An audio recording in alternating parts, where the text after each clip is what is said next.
Assalamualaikum warahmatullahi wabarakatuh. Bismillahirrahmanirrahim. Assalamualaikum warahmatullahi wabarakatuh.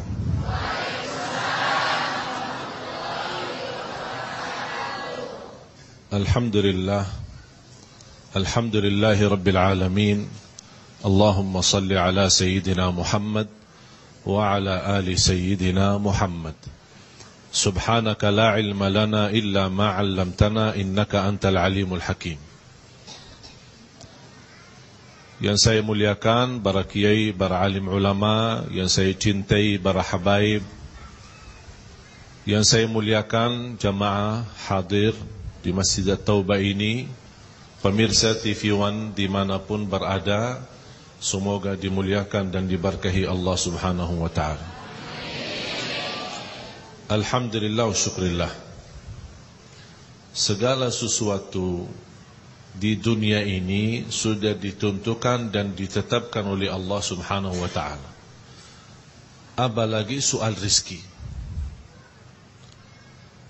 Kalau masih Bapak Ibu mengikuti atau masih ingat apa yang kita bahas kemarin, pas kemarin hari Sabtu, masalah pilihan Allah itu yang terbaik. Di antara takdir adalah rizki. Mengapa diwajibkan qanaah, kita merasa puas terhadap apa yang diberikan oleh Allah?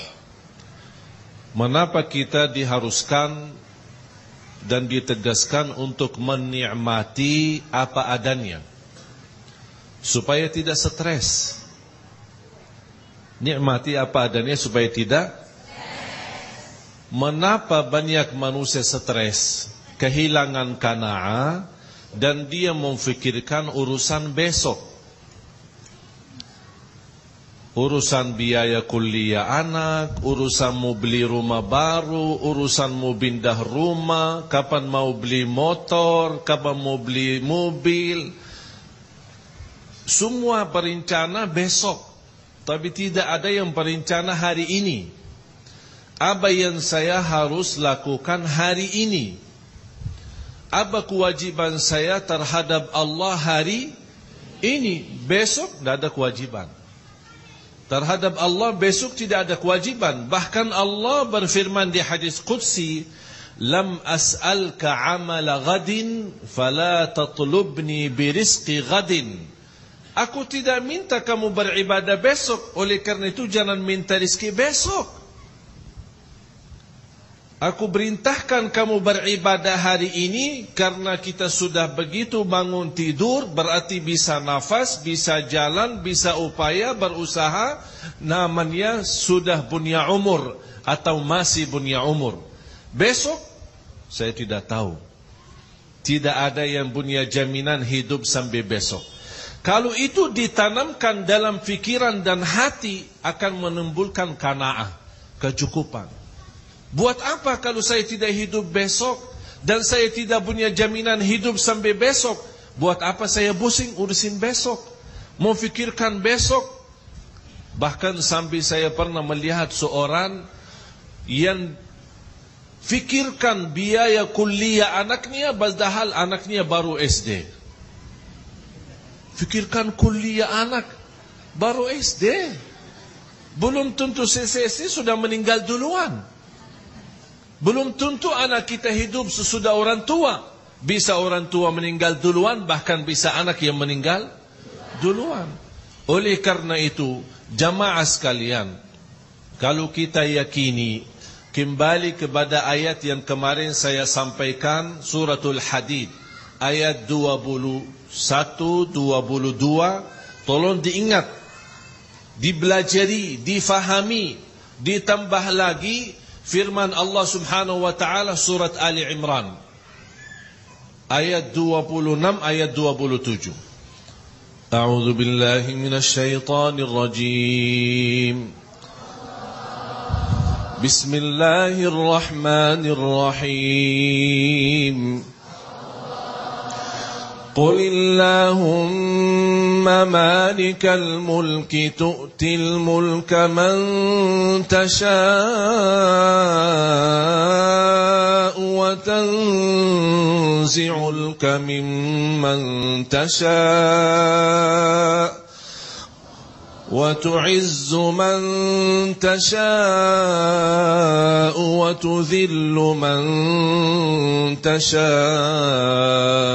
بيدك الخير إنك على كل شيء قدير تولج الليل في النهار وتولج النهار في الليل وتخرج الحي من الميت وتخرج الميت من الحي وترزق من تشاء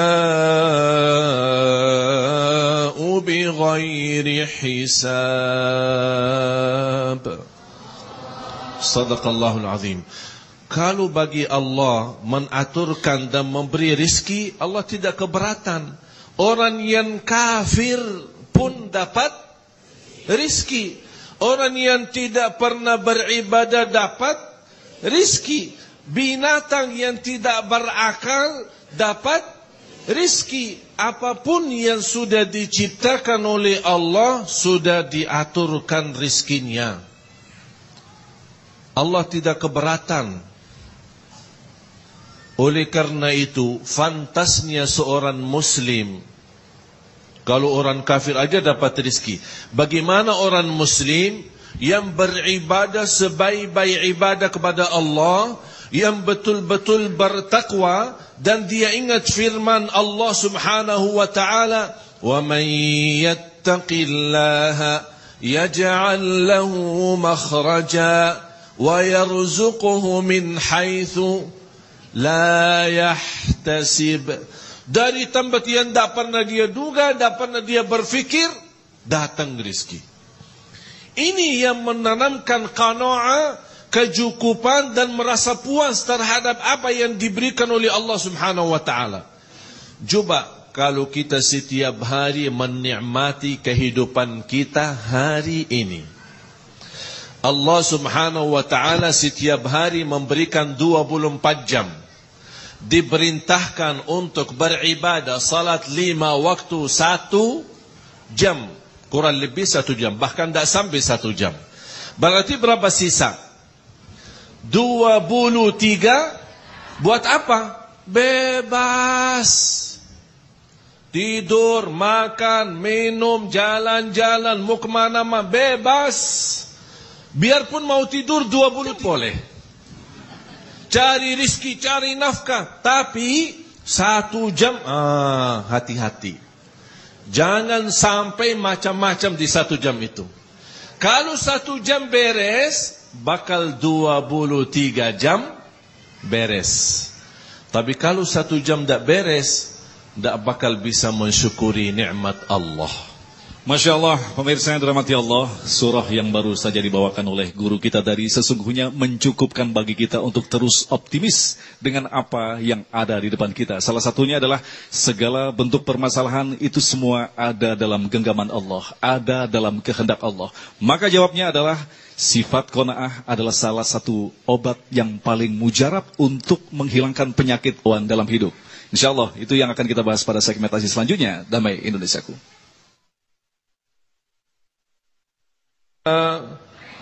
فستعلمون كيف نذير ولقد كذب الذين من قبلهم فكيف كان نكير. Saya ingin Bapak Ibu nanti selepas acara ini buka surat Al-Mulk Tabarak. Mulai dari ayat 14 sampai selesai ayat 30. Al-Quran tidak ada sesuatu kebaikan untuk manusia, bukan hanya untuk orang Islam. Tidak ada sesuatu kebaikan untuk manusia, sudah ada jalan dan solusinya di dalam Al-Quran. Ini untuk seluruh manusia. Apalagi kita sebagai orang muslim, sebagai orang mukmin yang percaya ini Al-Quran, kitabullah, berarti kita harus lebih yakin Al-Quran ini memberikan solusi dalam segala persoalan dalam kehidupan kita. Bukan hanya hidup di dunia, bahkan solusi di hidup di akhirat. Tapi mengapa banyak manusia salah memahami Islam? Karena kurang mendalami isi Al-Quran. Al-Quran itu tidak bisa dipelajari dengan bacaan saja, tapi ada upaya dan ikhtiar supaya kita bisa mendapatkan ilmu bermanfaat. Wajib kita belajar bersama ulama. Sebagaimana bisa terwujud qanaah, jangan juga salah difahami. Apa itu qanaah? Apakah saya cukup dengan doa dan saya percaya rezeki sudah ditetapkan oleh Allah Subhanahu wa taala, berarti saya berdoa dan diam di rumah? Tidak. Yang dimaksud qanaah, merasa kecukupan dan puas sesudah bekerja keras, sesudah upaya dan ikhtiar. Apa yang kita sudah terima, alhamdulillah. Bukan ucapannya saja alhamdulillah, tapi hatinya tenang. Sebaik-baik doa adalah alhamdulillah. Ada orang bekerja keras, tapi dia merasa diri, saya hebat. Kekerasan kerjaan saya, kecerdasan saya, kehebatan saya yang membawa rizki. Biarpun dia berikhtiar dan berusaha, tapi hatinya berkufur kepada Allah, tapi beriman kepada ikhtiarnya dia, kehebatannya dia. Bagaimana supaya kita menjadi orang yang bersyukur dan menikmati apa adanya? Ketika kita berikhtiar, walaupun kita yakin rizki sudah ditetapkan dan tidak bisa melebihi rizki yang sudah ditentukan oleh Allah, ini yang membuat hati bertawakal. Doa keluar rumah, bismillah, tawakkaltu ala Allah, la hawla wa la quwata illa billah. Mengapa ada doa keluar rumah? Supaya keluar rumah, jangan diam-diam di rumah. Kalau diam di rumah, mau apain Rasulullah SAW beritahu doa keluar rumah? Diganti aja doa diam di dalam rumah. Mengapa ada doa keluar rumah? Ini ajaran supaya kita keluar. Ada ikhtiar, ada usaha, tidak boleh malas-malasan. Usaha beribadah yang baik, usaha mencari rezeki yang baik, mendidik anak yang baik, semua harus bekerja keras. Bekerja keras untuk beribadah dan bekerja keras untuk dunia. Bekerja keras untuk rezeki yang halal, bekerja keras untuk akhirat. Jadi semua harus seimbang. Tidak boleh kita tinggalin dunia, fokus akhirat. Dan tidak boleh kita juga fokus dunia, lupa akhirat. Harus dua-duanya. Ketika kalau kita membuka Al-Quran dan mempelajari masa Nabi Ismail, anak kecil, di padang pasir, ditinggalkan sama orang tuanya Nabi Ibrahim. Ada cuma Nabi Ismail sama Siti Hajar di Makkah yang belum ada kehidupan sama sekali. Allah Subhanahu wa taala sudah mentakdirkan ada air di bawah kakinya Nabi Ismail. Apakah Allah Subhanahu wa taala dengan kun fayakun keluar air begitu saja, atau ada proses sebelumnya? Apa proses sebelumnya? Upaya dan ikhtiar Siti Hajar sampai yang dinamakan sekarang sa'i. Kesana kemari antara Safa dan Marwah mencari air, mencari makanan, mencari rizki, mencari manusia atau tanda-tanda kehidupan supaya bisa menolong anaknya. Begitu Allah Subhanahu wa taala melihat Siti Hajar ada upaya dan ikhtiar, tapi hatinya meyakini Allah, Allah yang maha memberi rizki, Allah yang maha kaya, Allah yang maha agung. Allah Subhanahu wa taala perintahkan kun fayakun, datang airnya. Bahkan air itu dinamakan air Zam-Zam. Kata Rasulullah sallallahu alaihi wasallam, ini air Zam-Zam tidak habisnya sampai hari kiamat. Ini namanya usaha tapi yakin berkahnya, yakin kepada Allah, akan Allah berikan rizki yang tidak ada habisnya berkahnya. Berapa ribu umat manusia sudah minum air Zam-Zam? Berapa umat manusia sejak masa dulu sampai sekarang, bahkan masa yang akan datang masih ada air Zam-Zam. Inilah keberkahan. Dari mana bisa mendapatkan berkahnya air Zam-Zam? Karena keyakinan. Yakini, Bapak Ibu jamaah sekalian, boleh berupaya dan berikhtiar. Dan jangan lupa ketika kita berupaya berikhtiar, ingat Allah subhanahu wa ta'ala maha memberi rizki, dan rizki sudah diikat dengan kematian. Tidak boleh mati kalau belum selesai rizki. Ini yang membuat kita yakin dan qanaah.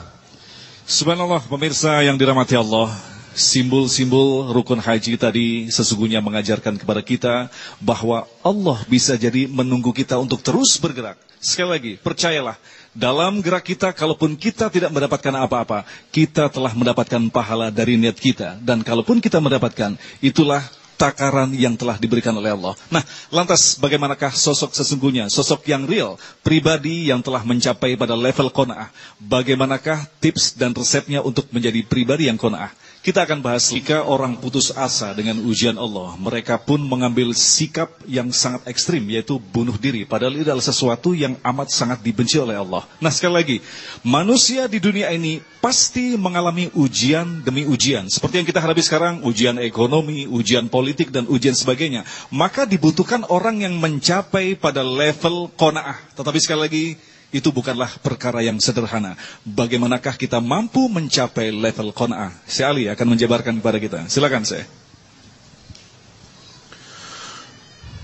A'udzu billahi minasy syaithanir rajim. أولم يروا إلى الطير فوقهم صافات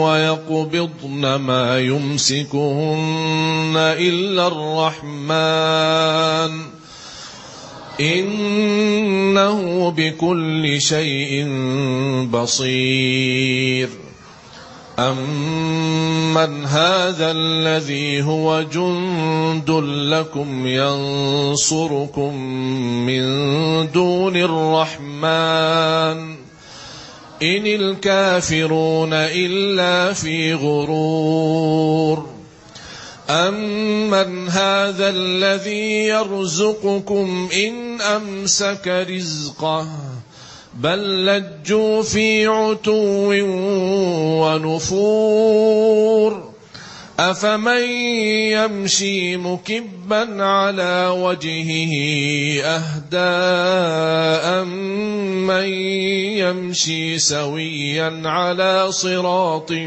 مستقيم قل هو الذي أنشأكم وجعل لكم السمع والأبصار والأفئدة قليلا ما تشكرون صدق الله العظيم. 90% bermasalah kita kurang mensyukuri nikmat Allah, masyarakat maupun pemerintah. Ketika Indonesia diberikan kenikmatan yang tidak ada batasnya, dan selalu saya tekankan, Indonesia jauh lebih kaya dari sumber alamnya daripada Arab. Negeri Arab kekayaannya cuma 1 minyak. Habis minyak, terbakar atau terjadi masalah, habis negeri Arab. Tapi Indonesia luar biasa. Banyak. Dari pohon kelapa aja, dari akarnya sampai buahnya bisa dimanfaatkan. Tidak ada batasnya. Tapi mengapa rakyat Indonesia malah bertambah susah?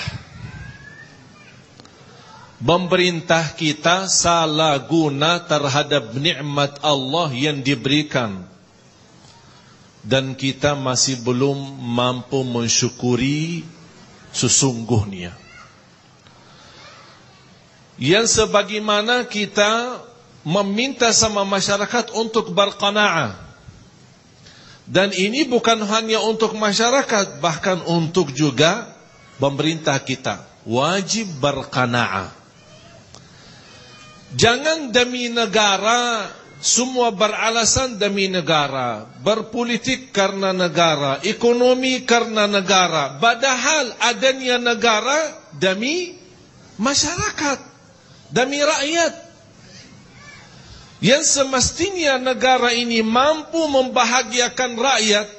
Kalau negeri tidak mampu membahagiakan rakyat, berarti tidak ada guna adanya negara. Dan disitulah kewajiban bagi pemerintah. Ketika ada seorang putus asa atau bunuh diri karena susah ekonomi, dosanya pemerintah. Terlipat dan akan tanggung jawab di hadapan Allah hari kiamat. Karena sistem pemerintah kita pemilu. Berarti 5 tahun ini, ketika ada seorang bunuh diri karena putus asa dalam keadaan ekonomi, dia sendiri sudah susah, ditambah lagi naik BBM, bertambah pusing dan stres, akhirnya bunuh diri, dosanya terlipat Pak Jokowi dan Pak JK. Mengapa? Karena mereka sebagai pemimpin negeri ini wajib berupaya dan bekerja keras untuk membahagiakan rakyat, bukan hanya untuk menutupi hajat rakyat.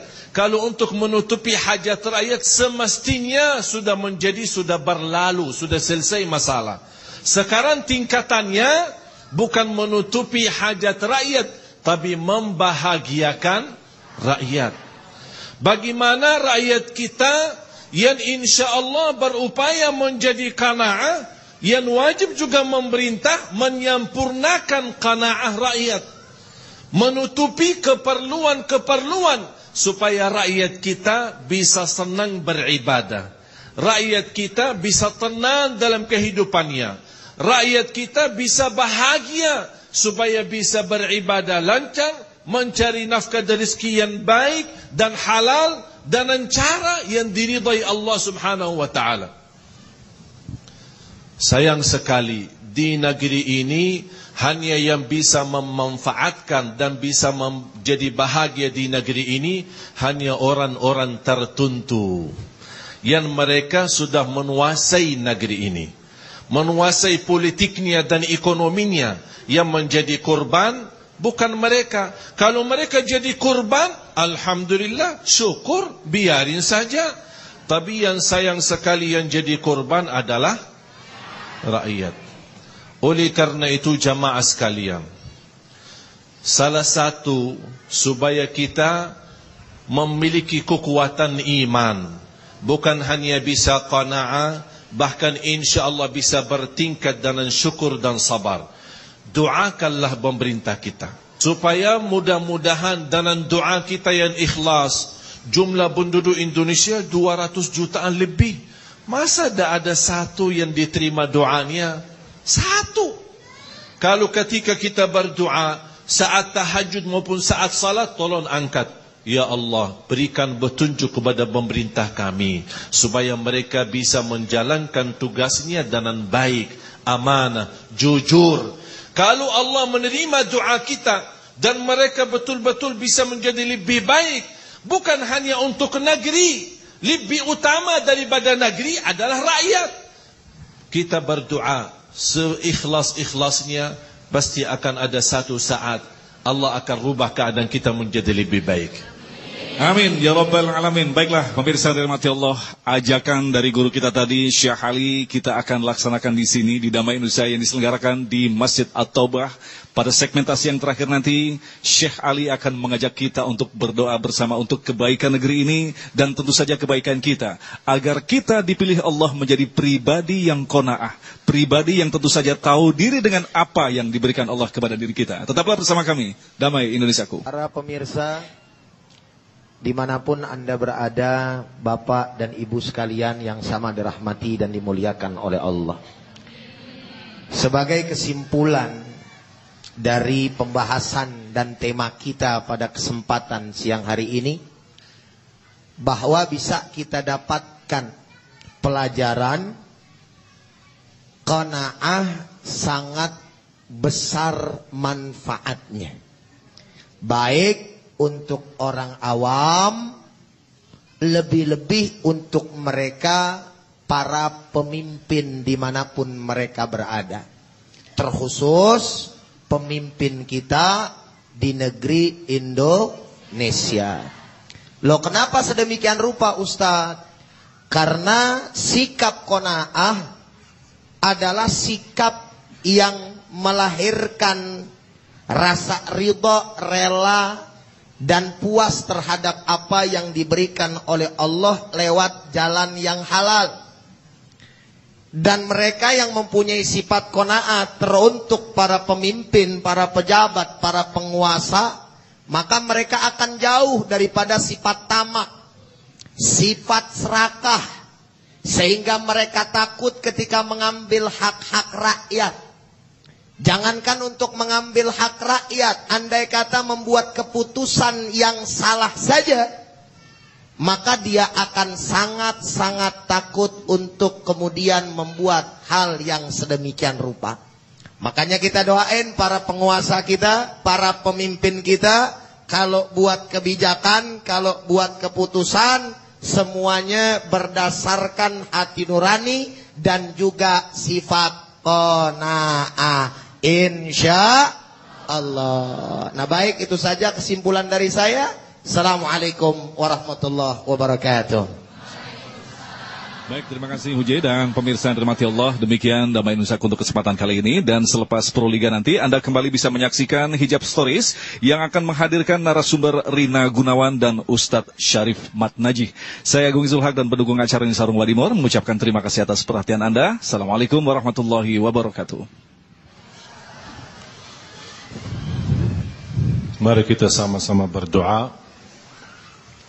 Semoga doa kita bersama kepada Allah Subhanahu wa taala yang Maha mendengar dan Maha melihat. Sebelum saya berdoa, saya ada satu pesan kepada Bapak JK dan Bapak Presiden Pak Jokowi untuk memfikirkan perencanaan membuat usaha yang dilipatkan kepada bun usaha orang kaya di Indonesia di luar anggaran pemerintah. Itu biar orang-orang kaya di Indonesia terlipat dalam usaha ini. Tapi usaha ini dibuat oleh ahli ekonomi dan bisnis yang benar-benar jujur. Penghasilan dari usaha khusus untuk keperluan masyarakat dan rakyat. Tolong difikirkan pesan ini, mudah-mudahan dengan doa kita bersama Allah berikan petunjuk kepada pemimpin kita. Bismillahirrahmanirrahim. Alhamdulillahirabbil alamin. Allahumma salli ala Muhammad wa ala ali Muhammad. Ya Allah ya dzal jalal wal ikram. Ya Allah ya dzal jalal wal ikram. Ya Allah ya dzal jalal wal ikram. Berkahi negeri kami ini ya Allah. Jadikan Indonesia baldatun tayyibatun wa rabbun ghafur. Berikan kepada pemerintah kami dan pemimpin kami petunjuk ya Allah, agar mereka istiqamah Islam iman, agar mereka betul-betul ikhlas untuk rakyat ya dzal jalal wal ikram. Ya arhamar rahimin. Ya Allah, jauhkan negeri kami dari segala bala dan musibah. Ya Allah, berikan kepada kami ya Allah kemuliaan di dunia dan kemuliaan di akhirat. Akhiri hayat kami dengan husnul khatimah. Rabbana atina fid dunya hasanah wa fil akhirati hasanah wa qina adzaban nar. Wa sallallahu ala sayyidina wa nabiyyina Muhammad wa ala alihi wa sahbihi wa baraka wa sallam.